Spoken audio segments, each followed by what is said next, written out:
गोड़ लगता ये आदेश भाई के। हाँ ठीक कि अब छपरा के जनता बतावता हमारी खेसारी भया बाया बता। तू सब चाचा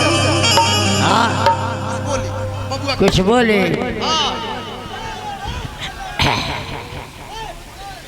बोली बोली छठी मैया की याद बालू भुलाइल खललू। हाँ 2 नंबर, हाँ 2 नंबर पर है लमटेरिया जल भी आई हमने के खानदानी पुरल का हो तो पुरल का भुलाए के नहीं थे बाबू। एकरा के ध्यान करे लोगी। हाँ नंबर याद रहे के चाहिए। ठप्पा लागे तो वही जगह लागे तो जगह पर लागे। हाँ ट्रेबल दी ट्रेबल होटल चल हमने पढ़ुआ आदमी है कॉलेज नहीं खे नॉलेज से रोवल के सामने खड़ा बानी बोटम जल बालू तो 2 नंबर के धक्का पच दे दबा देवे के बाद। हाँ अरे जहिया खेसारी के ए बाबू बना दे बोलो विधायक वो जिले से अपन क्षेत्र बन जाए लायक।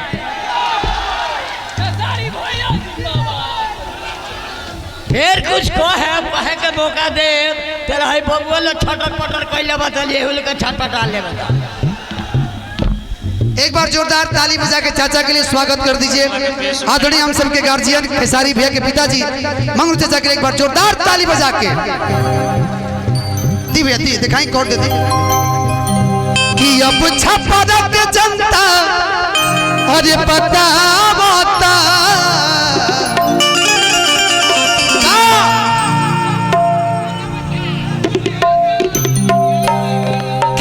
जेडी सरकार आवता। लेकिन हम छपरा खाती कहब और आप सबसे विनती बानी हो रहा बारजी बा कि अब की बार हमारे बड़ भाई खेसारी लाल यादव जी खाती 6 तारीख के आवेला समय में ईवीएम के क्रमांक संख्या 2 पे बा लालटेन छाप तो लालटेन छाप पे बटन दबा करके है मेरी छपरा के विधायक के कि नहीं बतिया के तनिको भूलावे के बा आ 2 नंबर पर बटन दबावे के बा। खेसारी भैया के विधायक बनावे के बा आ 2 नंबर पर बटन दबावे के बा। 1 2 3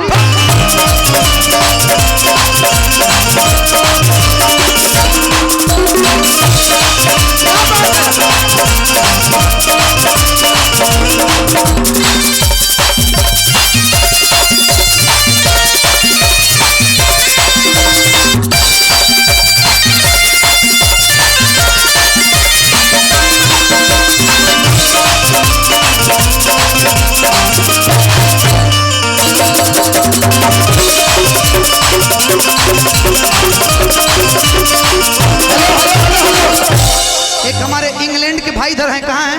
व्हाइट मैन किधर हैं? अभी दिख रहे थे, इधर आइए। Hello England man, come here my dear, come here, come इधर आओ, इधर लेके उनको लेके आ जाइए। देखिए हमारे बीच में खेसारी जी के सपोर्टर में एक इंग्लैंड से हमारे भाई आए हैं, उनको बुलाइए ना, इधर आ जाइए प्लीज माय डियर, कम हियर। अच्छा ठीक, म्यूजिक से स्टार्ट। 1 2 3 भैया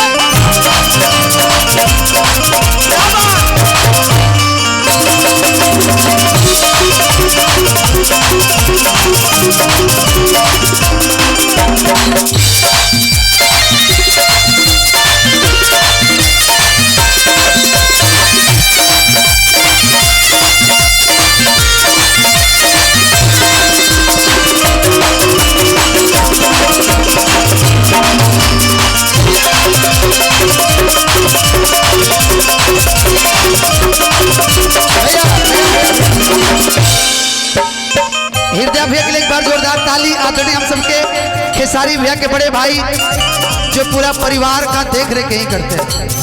गमछा हम ले ली कुछ देर खाती देना थी और भाई सब गमछा न लग काले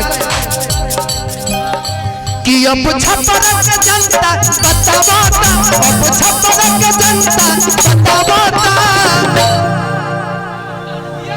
कि खेसारी भायावा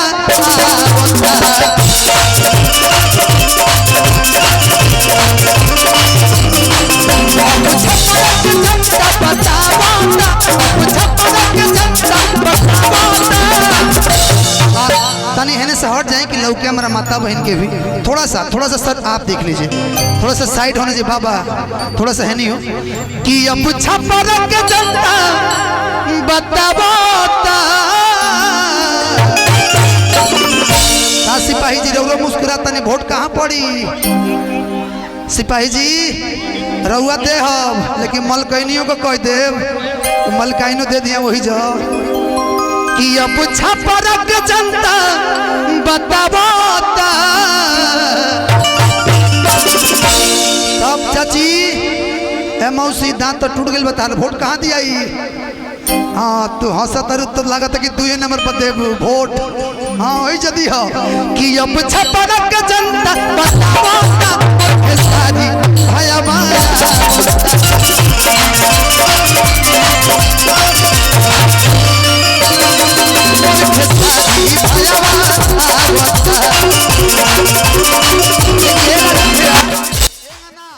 कि कहतारी घर में के खानी आए राजा जी, कहतारी घर में के खानी आए राजा जी। अच्छा हेलो हेलो हेलो, अभी हम काल क्षेत्र में रही चंदा भाभी के साथ है तो कनिया लोग एकदम घू ओढ़ के इतना पटांग के कहते कि खेसारी बबुआ के वोट दिया। सबसे ज्यादा अगर केहू प्यार करे वाला बा जेंट्स से भी ज्यादा तो महिला खेसारी भैया के, सच्चाई बा ना। पहले हम हमारे को दुकान रहे वो दुकानिया पर जब हम बैठी न तो आवे लोग खूब काट के कहे लोग तनी खेसारी बबुआ के तनी 20 वीडियो डालना दी तो कहाँ वोट पड़ी कि कहतारी घर में के पानी ए राजा जी, कहतारी घर में के पानी ए राजा जी। बाबा आज खुशी के दिन बा, समझी के हमने के जीत गए चुनाव, खाली प्रमाण मिलल बाकी प्रमाण पत्र मिल जाए जहिया 6 के बाद 14 के हमने के मिल जाए रिजल्ट कि कहतारी घर में के कनिया ए राजा जी, कहतारी घर में के कनिया ए राजा जी। तो सबका से पहले ललटे दिया ए राजा जी,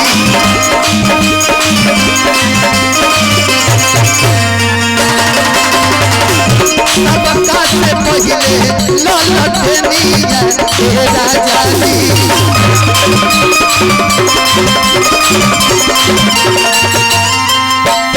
कहतारी घर में के कनिया ए राजा जी, कहतारी घर में के कनिया ए राजा जी। सबका से पहले ललटे दिया ए राजा जी।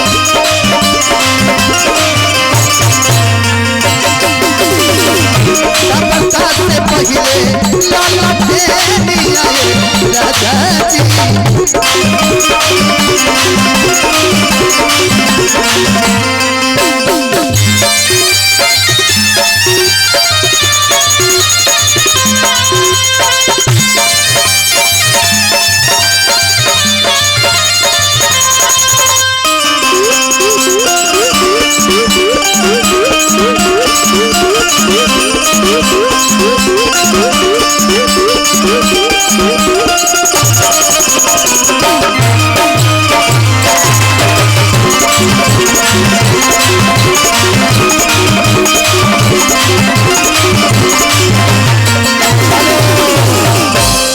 समाजवादी पार्टी से लखनऊ से चल के हमारे बीच आए बड़े भैया रमेश भैया को दिल से अभिनंदन, उमेश भैया को दिल से अभिनंदन, सादर प्रणाम। श्री राम भैया को भी दिल से प्रणाम कि कहतारी घर में के कोनिया ए राजा जी भैया भैया भैया आज कहता कि बम्बई रहे लेके सारी भैया वो कहाँ के हुए भैया कहाँ के कि नून रोटी खाएंगे और जिंदगी सही बिताएंगे ठीक है अच्छा परा न छोड़ के जाएंगे भले नून रोटी खाएंगे तो छपरा छोड़ के भैया जई है ना विधायक बनला के बाद 5 साल टेंशन नहीं खेले के हम क्या सा ना पूरा विश्वास बा कि पूरा चकाचक हो जाए छपरा।